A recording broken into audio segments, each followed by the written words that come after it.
에베소서 5장 22절에서 33절까지입니다. 에베소서 5장 22절에서 33절까지.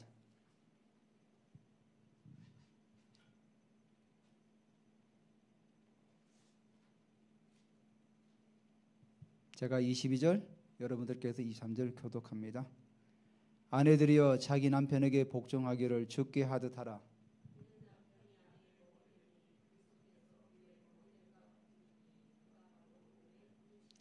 그러므로 교회가 그리스도에게 하듯 아내들도 범사에 자기 남편에게 복종할지니라.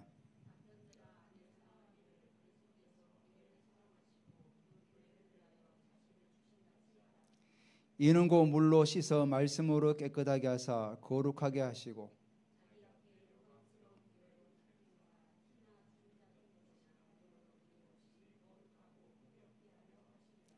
이와 같이 남편들도 자기 아내 사랑하기를 자기 자신과 같이 할지니 자기 아내를 사랑하는 자는 자기를 사랑하는 것이라.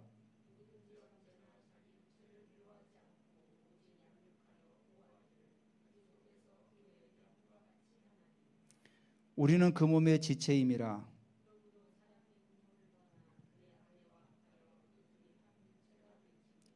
이 비밀이 커도다. 나는 그리스도와 교회에 대하여 말하노라.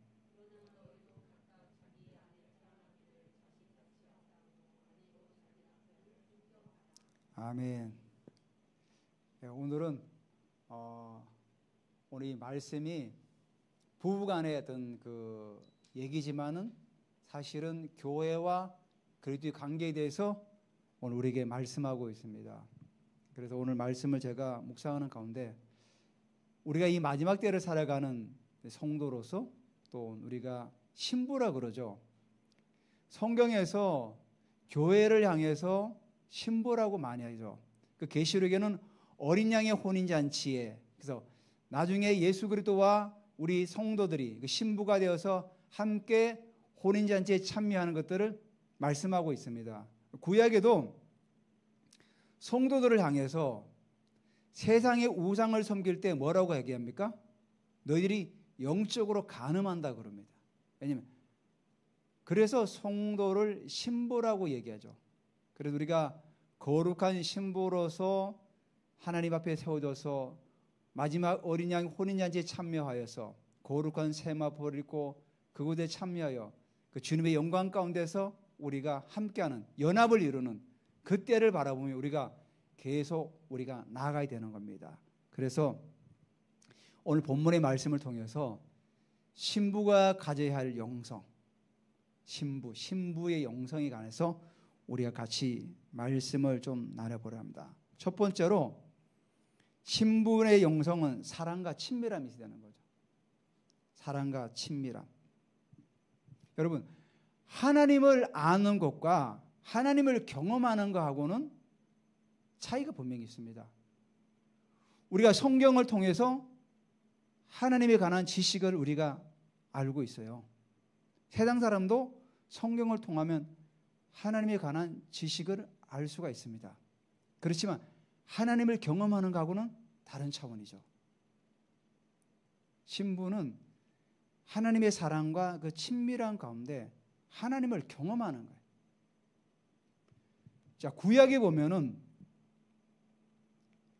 하나님의 임재가 가득할 때 성전이 어떻게 됩니까? 그러니까 성전이 세워지기 성소에는 구름으로 가득 차서 제사장들이 능히 서서 그 제사를 진행할 수가 없었어요. 영광이 가득하기 때문에. 그래서 성경에서 하나님의 영광을 말할 때 카보드라 그래요. 카보드는 의미는 무겁다, 뭐 이런 의미를 있어요. 근데 성경에서 이 카보드라는 용어가 나오지만은 하나님의 영광이 드러나는 그 히브리 용어는 셰카이나예요. 셰카이나는 성경에 나오지는 않아요. 근데 셰카이나는 영광이 드러나는 것을 셰카이나라고 그래요. 영광이 어떻게 드러나죠? 빛으로 드러날 때도 있고 또 구름으로 드러날 때도 있고. 이스라엘 백성들이 광야를 진행할 때 하나님의 그 영광이 셰카이나로 드러나죠. 뭘로 드러나죠? 불과 구름 기둥으로 드러나죠. 그게 바로 하나님의 임재예요. 그래서 이스라엘 백성들이 구름 기둥이 머물면 거기 머물렀죠. 그리고 구름 기둥이 떠나면은 떠나고. 왜냐하면 하나님의 임재가 있기 때문에 거기 거주하는 것이고, 하나님 임재가 이동하면은, 영광이 이동하면은 따라서 이동했던 거죠. 그래서 저녁에는 어떻게 보였죠? 불로 보였죠. 불기둥으로. 그래서 그 사막에, 광야에 추울 때 그들에게 따뜻하게 위로가 되고 보호막이 됐죠. 따뜻하게. 이렇게 영광으로 드러나는 걸 셰카이나라 영광이라고 하죠. 그리고 신약에 와서는 어떻게 되죠? 헬라어로 독사라 그래요. 뱀 독사가 아니라 독사라 그래요. 그게 영광이에요. 영광은 뭐죠? 예수 그리스도가 완전하게 드러나는 거예요. 요한복음 1장 14절에 이러죠. 하나님의 영광이 드러났다고. 독생자 예수 그리스도가 드러났다고 그러죠. 한번 우리 찾아보죠. 요한복음 1장 14절. 우리가 한번 읽어보면 더 의미가 있을 것 같아요.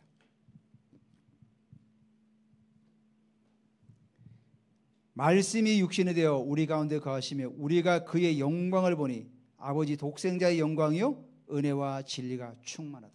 여기 영광이 나오죠. 여기 영광이 바로 독사예요. 독사. 예수 그리스도가 드러나신 거예요. 아, 이 땅에 하나님의 영광, 보이지 않는 하나님의 영광이, 구름으로 불로 보이던 그 영광이 사람의 모양으로 드러난 모습이 바로 독사예요. 그래서 1세기 때 주의 제자들은 그 주님의 영광을 본 거죠. 그래서 예수님께서 뭐라고 하십니까? 제자들이 아버지를 좀 보여주십시오. 하나님을 보여달라니까 너희가 나를 보았기 때문에 아버지를 보았다, 이런 식으로 말씀하시죠. 왜? 그 영광이 사람의 모양으로 나타나신 분이 바로 예수 그리스도라시라는 거죠. 그래서 예수님께서 뭐라고 합니까? 나는 세상의 빛이라고 하죠. 나는 빛이다. 그래서 예수님을 지칭할 때 뭐라고 합니까? 나는 길이요 진리요 생명. 왜? 하나님 자체이기 때문에. 그래서 신부는 영광을 사모하고 영광을 갈망해 나가야 되는 거예요. 그래서 오늘 여기 뭐라고 합니까? 22절에 아내들이여 친밀함 나갈 때 자기 남편에 복종하기를 주께 하듯 하라.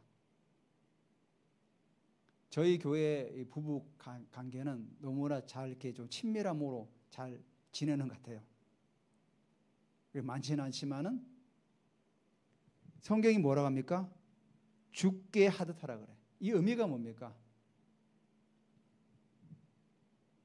부부간의 삶도 신앙적인 삶을 살아가라는 뜻이에요. 물론 여기 복종, 여자가 남자에게 복종, 어떻게 보면은 굉장히 좀 우리 시대에 받아들이기 어려운 말죠. 왜 여자가 남자에게 무조건 복종해야 되지? 그것도 죽게 하듯 하라. 그러니까 1세기 때는 이 의미가 그렇게 어렵지가 않았죠. 근데 지금은 무슨 여자가 그러면 뭐 하인이 된가? 뭐 복종하듯이 그런 의미가 아니라 이 의미는 우리가 신앙생활을 교회에서만 하는 것이 아니라 가정이나 모든 부분에서 부부는 그렇게 신앙생활하면서 부부관계를 이어가라는 거죠. 주께 복종하다. 우리가 하나님의 말씀에 순종하고 복종하지 않습니까? 그러듯이 부부관계도 서로가 믿음 안에서 말씀 안에도 순종하고 나아가야 되는 거죠. 그래서 부부관계가 교회에서만 뭐 이렇게 멋있게 보이려고 하는 게 아니라 가정이나 모든 삶 가운데서 그렇게 살아가라는 거죠. 왜? 그런 부부들 있지 않습니까? 쇼 윈도우 부부라고. 남한테 보이는 거는 그렇다게 보이지만은 내막은 서로 말도 안 하고 지내는 그런 부부들 많지 않아요? 그게 결국 뭐냐면은 신앙과 삶이 분리되어 있는 거죠. 같이 가야 된다는 거예요. 그래서 이유가 나오죠. 이는 남편이 아내의 머리가 됨이라. 그리스도께서 교회의 머리된과 같으니 그가 바로 몸의 구주시니라. 그래서 친밀함으로, 사랑과 친밀함으로 부부관계도 세워져 나가야 되고 주님과의 관계도 그렇게 세워져 나가야 돼요. 그러니까 바울이 에베소 교회를 향해서 남편과 아내에 대해서 이렇게 얘기하지만 결국은 그 핵심은 뭡니까? 교회와 그리스도의 관계를 얘기하는 거예요. 교회와 그리스도의 관계, 이렇게 사랑과 친밀함의 관계로 이어져 나가야 된다. 그리고 마지막 때 신부의 영성은 바로 사랑과 친밀함이라는 거예요. 여러분 요한복음 12장 3절에 보면은 나사로의 누이 동생 마리아가 300데나리오 되는 그 향유를 예수님 발에다 붓고 자기 머리털로 예수님 발을 씻겨요. 누가복음에 보면은 어떤 한 죄인된 여자가 예수님께 와가지고 또 그렇게 향유를 부어서 머리털로 예수님 발을 씻겨요. 그래서 성경학자들은 이 두 개가 다른 사건이라고 그래요. 마리아가 아니라는 거죠. 거기는. 자, 이 두 사람의 행동이 어떻습니까? 정말 비싼 향유를 발에다 부었어요. 예수님을 너무나 사랑하기 때문에. 육신적인 그런 사랑이 아니라 정말 주님을 죽게 하듯 사랑하는 거죠. 여기 남편과 여자가. 예수님께 그렇게 사랑하는 거죠. 자신의 여인들은 이 머리카락이 굉장히 중요하지 않습니까? 그래서 그 당시 1세기 때 여인들의 머리는 항상 길러야 돼요. 머리를 자르면 안 되죠. 머리가 짧다는 것은 창녀거나 세상에서 손가락질 받는 사람들이 머리가 짧아요. 그래서 그 당시에 뭐 죄를 짓거나 이러면 여자들의 머리를 막 잘라버리잖아요. 가위로. 그 머리는 여자들 어떻게 보면 자존심이죠. 근데 그 머리털을 가지고 그 당시에 신발이 없지 않습니까? 그냥 샌들 같은 거 신고 다니는데 그 먼지 구덩이 그 발을 자기 머리털로 씻는다는 것은 이건 도저히 주님을 사랑하지 않고는 할 수가 없는 행동이죠. 그리고 그 비싼 300데나리 향유를 발에다 붓는 것 자체도 굉장히 어려운 거죠. 바로 마리아가 주님을 그렇게 사랑했기 때문에 그렇게 할 수가 있었던 거죠. 그게 바로 친밀함에 들어가는 거죠. 예수님께서 고기 잡으러 다시 간 베드로에게, 베드로가 사실은 부활한 주님을 만나지 않았습니까? 근데도 어떻게 됐죠? 다시 갈릴리로 가요. 왜 그렇죠? 내가 예수님을 3번이나 부인해서 나는 더 이상 주님의 제자가 될 수 없어. 그냥 고기나 다시 잡으러 가자. 옛날로 돌아가자. 그러면서 밤이 새도록 고기를 잡았지만 한 마리도 잡지 못해요. 그때 예수님께 나타나셔가지고 깊은 데 그물을 내려라. 그래서 153마리를 물고기를 잡죠. 그때 주님께서 베드로에게 뭐라고 합니까? 가장 베드로가 아파했던 거죠. 내가 정말 나를 사랑하느냐? 3번을 질문하죠. 주님, 제가 주님을 사랑합니다. 사랑합니다. 사랑한다는 말을 고백을 3번을 한 다음에 예수님께서 사명을 주죠. 내 양을 먹이고 내 양을 치라. 물론 그때마다 주셨죠. 바로 이게 뭐냐면 주님과 사랑의 그 친밀함으로 들어갈 때 우리가 사명을 감당할 수가 있고 우리가 사역을 할 수 있는 거죠. 주님의 사랑하심과 그런 친밀함 없이 우리가 사역하는 것은 결국은 허공에다 사역하는 거나 마찬가지예요. 우리가 주의 사역을 하는데 주님을 사랑하지 않고 사역을 한다? 그건 기계적인 사역이죠. 거기에는 열매가 맺혀질까요? 영적인 열매가 맺혀질 수가 없어요. 그래서 우리가 이런 사랑과 친밀함으로 들어가기 위해서 우리 모두는 다 믿음으로 구원받지 않았습니까? 우리 이제 믿음의 단계를 벗어났어요. 이제는 우리가 기름 부음의 단계를 성령 세례를 받고 그 단계를 계속해서 나아가고 있지 않습니까? 이제는 영광의 차원을 삼아야 돼요. 더 친밀함으로. 방해되는 것들이 있습니까?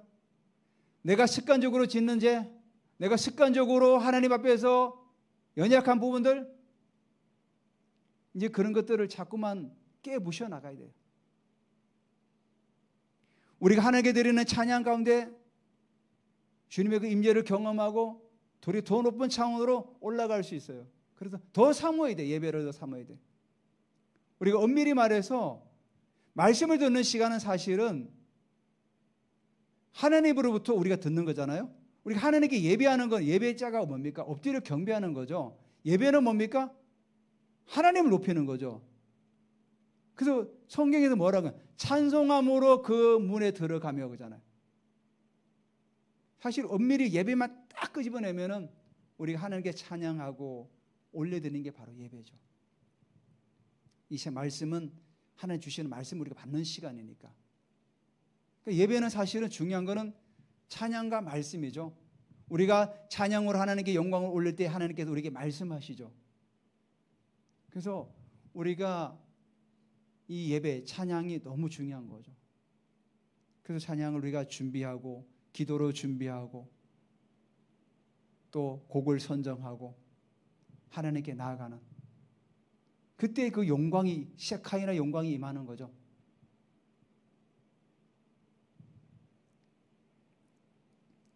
그래서 맨날 성령의 열매를 맺어가도록 우리가 계속 부단히 우리가 애쓰고 수고해야 돼요. 그러면서 영적인 그 생활을 신실하게 해나가야 돼요. 말씀을 읽고 기도 생활하고 이런 부분들을 신실하게. 어떤 날 기도가 안 되는데요? 못하겠습니다 목사님. 억지라도 해야 돼요. 억지로. 우리 의지를 가지고 억지라도 막 붙들고 있는 거예요. 기도가 안 되면은 그냥 붙들고 주님 붙들고 있는 거죠. 어떤 사람들은 얘기해요. 기도가 안 되는데 기도하지 말라 그래. 그렇지 않아요. 하나님께도 우리에게 의지도 주셨기 때문에 의지를 가지고 우리는 계속 돌파해 나가야 되는 거예요. 기도가 안 될 때는 그냥 붙들고 있는 거, 앉아 있는 거죠. 주님, 내가 주님을 갈망합니다. 주님의 은혜를 사모합니다. 기다리는 거예요. 계속 나아가는 거죠. 최한 목사님이 좀 힘든 시기 때 침실에서 계속 하나님의 영광을 계속 갈망을 했대요. 그러니까 뭐 기도가 힘들어 그러니까 계속 그냥 하나님의 영광만 갈망하고 있는데 서너 시간 기도하는 가운데 굉장히 따뜻한 온기가 쫙 몸에 다가오더래요. 근데 그때 주님의 음성이 들렸대요. 내가 너에게 가까이 가도 되겠니? 네, 주님 오십시오. 근데 그 주님의 영광 임재가 너무나도 강하게 막 오니까 두렵더래요. 그래서 그랬대요. 주님, 제가 두렵습니다. 조금만 좀 물러주시면 어떨까요? 그때도 따뜻한 온기가 살짝 이렇게 사라지더래요. 아, 그러니까 목사님이 그래요. 하나님의 그 영광의 임재가 그렇게 가깝지만 또 주님은 굉장히 인격적이신 분이다. 하나님의 자녀가 두려우니까 살짝 물러나 주시기도 하고. 우리에게 왔던 그 서진웅 지금은 목사님 되셨어요? 그 목사님도 공을 차다가 무릎을 다쳤대요. 공을 차다가 무릎을 다쳐가지고 이제 방에 들어가서 앉아 있는데 눈을 감고 앉아 있는데 갑자기 주님의 영광의 임재가 막 방에 가득 차더래요. 그래서 그 임재를 느끼면서 주님의 임재 가운데 거의 가만히 있었대요. 그런데 아프던 무릎이 완전하게 치유됐다는 거예요. 그러니까 우리가 영광의 단계로 들어가면은 바로 이런 은혜를 입을 수 있는 거다. 그래서 이렇게 우리가 영광의 단계에 들어가기 위해서는 주님의 사랑과 친밀함으로 계속 나아가야 되는 거예요. 그래서 신부는 주님의 사랑과 친밀함으로 계속해서 나아가야 돼요. 두 번째가 순결과 헌신이에요. 순결과 헌신. 자, 여기 26절에 이는 곧 물로 씻어 말씀으로 깨끗하게 하사 거룩하게 하시고 자기 앞에 영광스러운 교회로 세우사 티나 주름 잡힌 것이나 이런 것들이 없이 거룩하고 흠이 없게 하려 하심이라. 성경이 뭐라고 하죠? 물로 씻어. 이거 물세례를 말하는 거죠. 씻고 말씀으로 깨끗하게 하시고 가서 우리를 거룩하게 하시고 우리가 하나님 말씀으로 거룩해지죠. 하나님 말씀으로 거룩해진 다음에 하나님 앞에서 영광스러운 교회. 여기 나오죠. 영광스러운 교회. 우리 교회를 뭐라고 합니까? 영광스러운 교회. 주님께서는 우리 교회를 부르실 때 뭐라고 해요? 신부를 부를 때 영광스러운 교회를 부르신다는 거죠. 영광스러운 교회. 주님의 임재로 가득 차서 영광으로 함께하는 그 교회를 주님은 그렇게 지금 부르신 영광스러운 교회로 세우사 티나 주름 잡힌 것이나 이런 것들이 없이 거룩하고 흠이 없게 하려 하십니다. 여러분, 순결은 성경에서 이렇게 말씀하죠. 너희는 세상에서 뱀처럼 지혜롭고 비둘기처럼 순결하라 그러죠.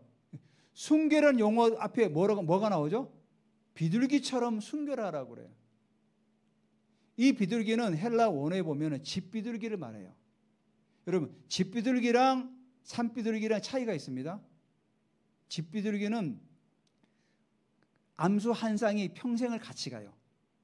근데 산비둘기는 그렇지가 않아요. 그래서 집비둘기는 서로 간에 굉장히 서로가 충성해요. 그래서 예전에 통신이 발달되지 않을 예전에는 비둘기를 어떻게 했죠? 뭐 이렇게 다리에다 묶어가지고 보냈잖아요. 그러면 비둘기 반드시 또 돌아와요. 그래서 주님께서 비둘기처럼 순결한 의미는 물론 우리가 순결도 의미도 있지만은 충성되어라. 충성. 그런 의미예요. 너희가 세상에서 뱀처럼 지혜롭고 비둘기처럼 충성되이 살아가라는 거예요. 충성되이. 그래서 충성이라는 거예요. 충성. 우리가 주님 앞에 순결하는 게 또 의미가 한 가지 있어요. 순결하는 그 의미 안에는 섞이지 말라는 거예요. 혼합하지 말라는 거예요. 혼합하지 말라는 거예요. 복음과 세상의 문화를 섞지 말라는 거죠. 진리와 비진리를 섞지 말아라.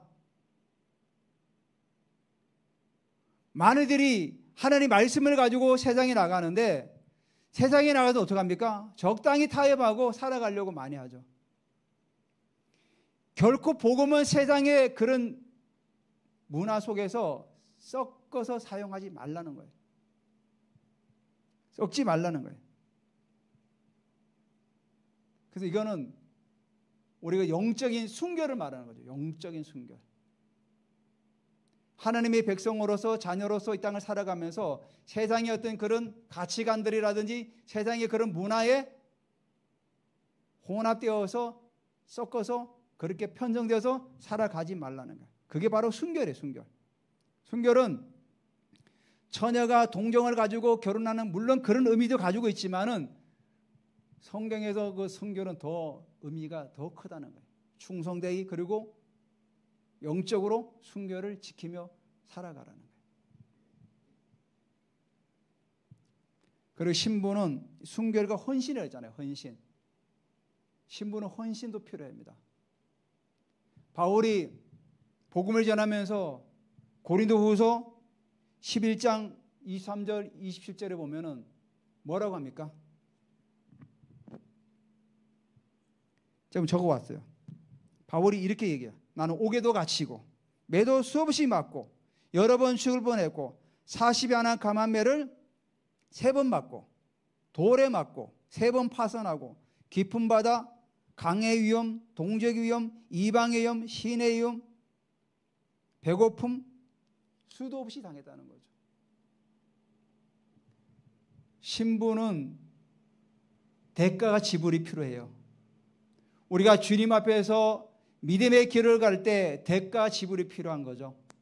많은들이 공짜로 뭔가를 얻으려고 하는 사람들이 있어요. 여러분 알지만 세상에 공짜는 없습니다. 하나님 앞에서도 대가 지불이 필요해요. 그래서 바울은 뭐라고 합니까? 나는 스티그마를 가지고 있다. 흔적을 가지고 있다. 그게 뭡니까? 바로 대가를 지불했다는 거예요.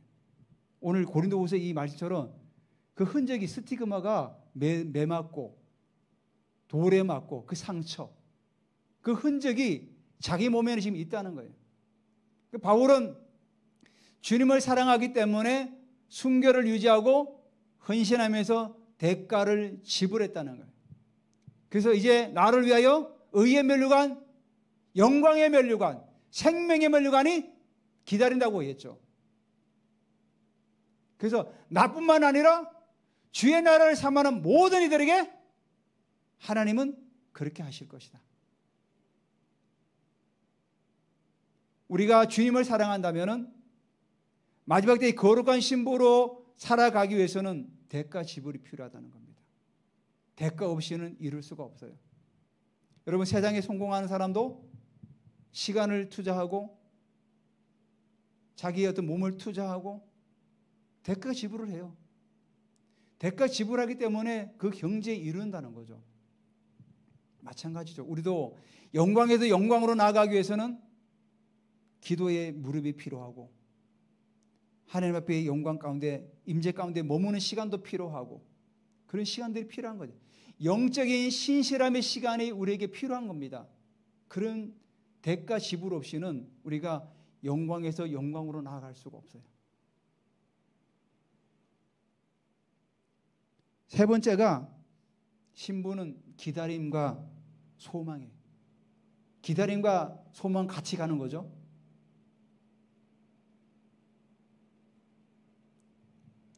31절에 이렇게 말씀하죠. 그러므로 사람이 부모를 따라 그 아내와 합하여 그둘이 한 육체가 될지니 이 비밀이 거우다 나는 그리스도와 교회에 대하여 말하노라. 연합을, 장차 있을 연합을 지금 얘기하고 있는 거예요. 신부는 기다릴 줄 알아야 돼요. 마태복음에 보면 25장에 보면 열처의 비유가 나오죠.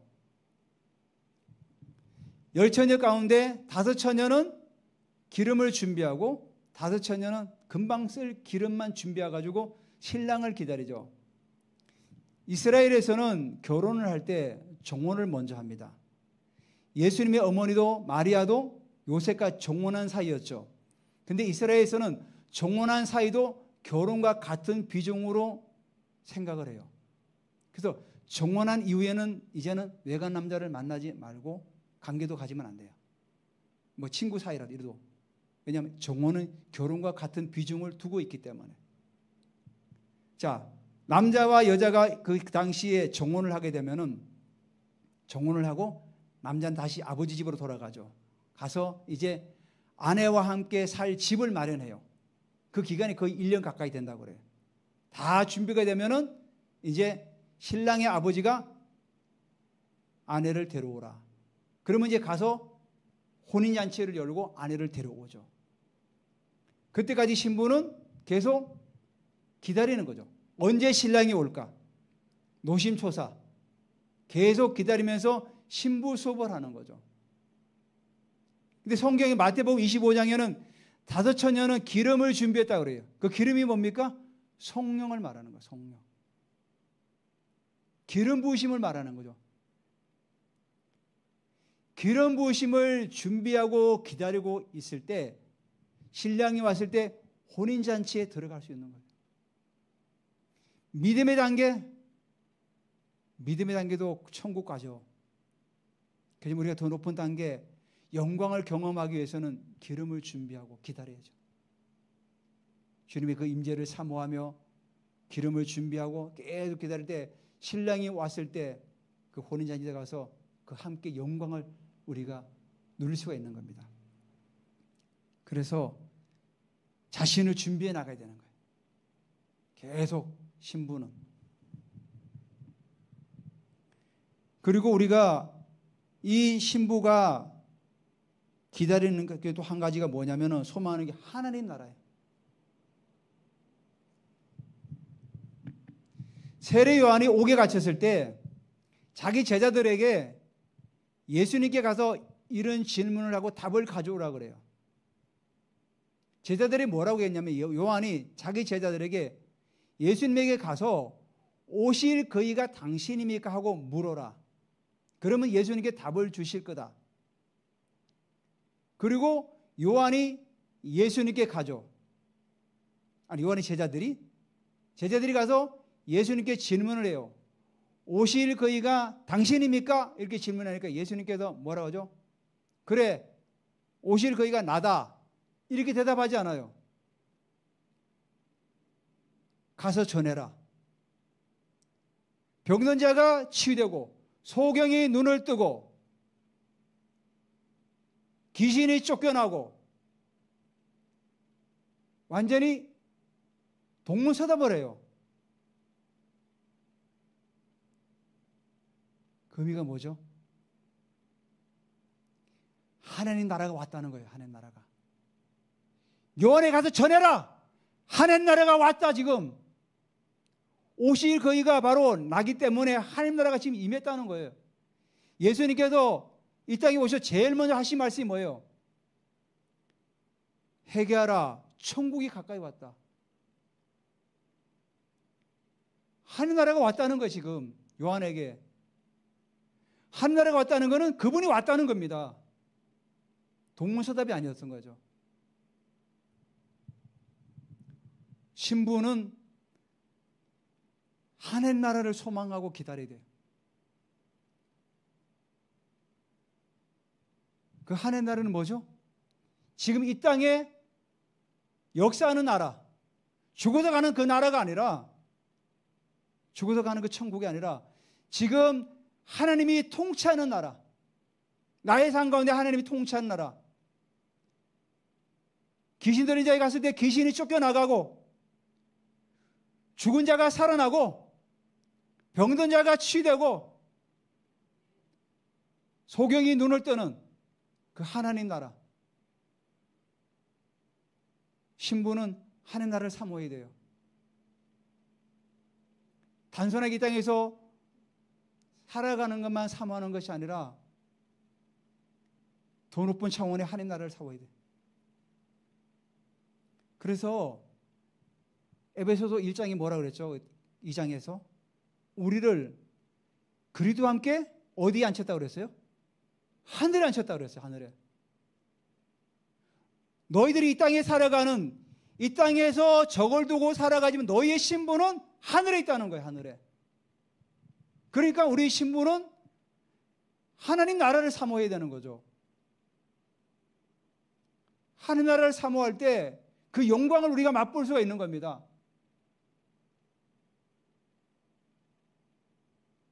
최한 목사님이 처음에 교회를 개척해가지고 교회가 없지 않습니까? 그래서 강당을 이제 빌렸대요. 근데 굉장히 비용이 굉장히 많이 나갔대요. 거기서 매일 집회를 했대요. 매일 집회를 하는데 어느 날 잠을 자야 되는데 거실에서 그 목사님의 따님하고 친구가 계속 뭐 이렇게 얘기를 하더래요.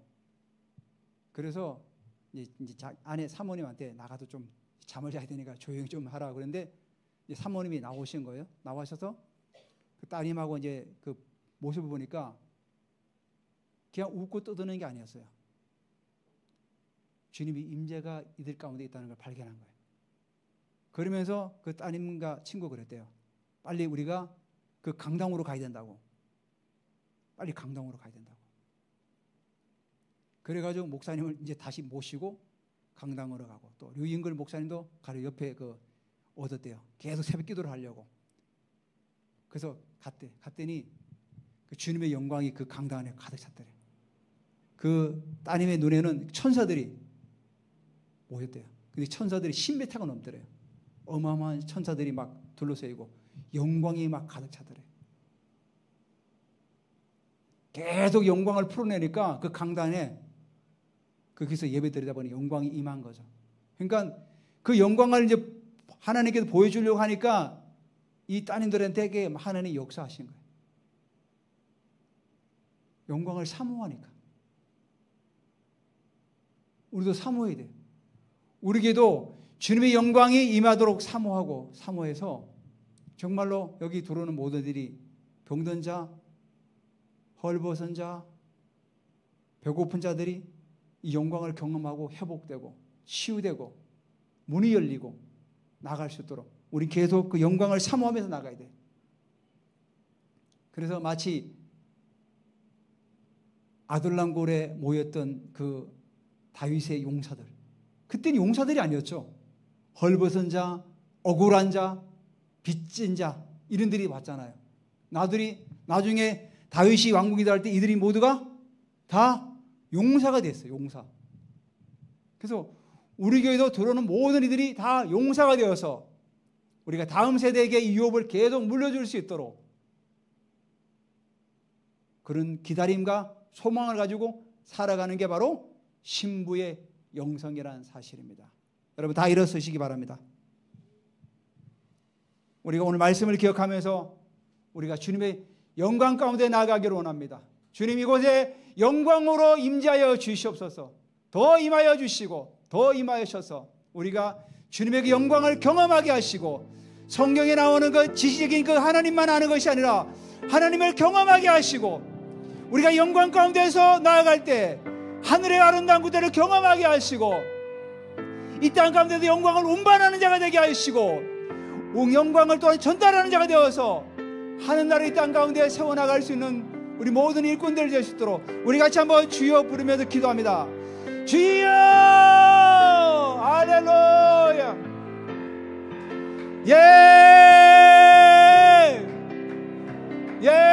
우리가 영광 가운데 나아가기를 원합니다.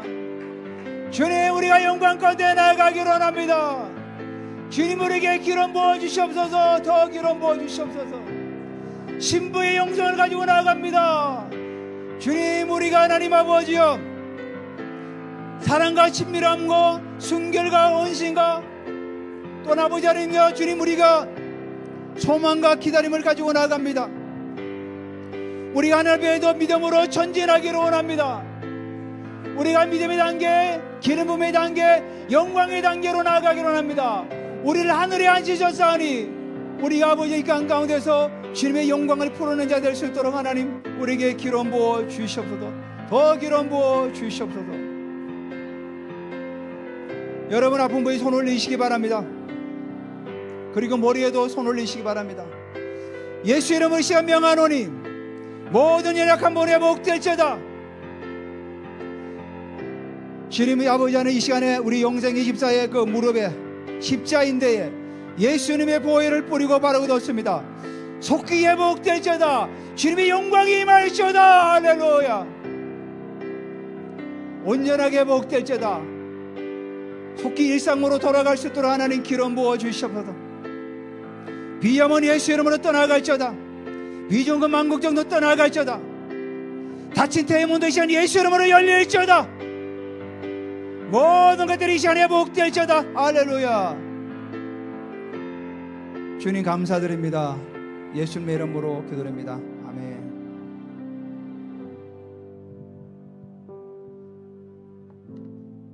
찬송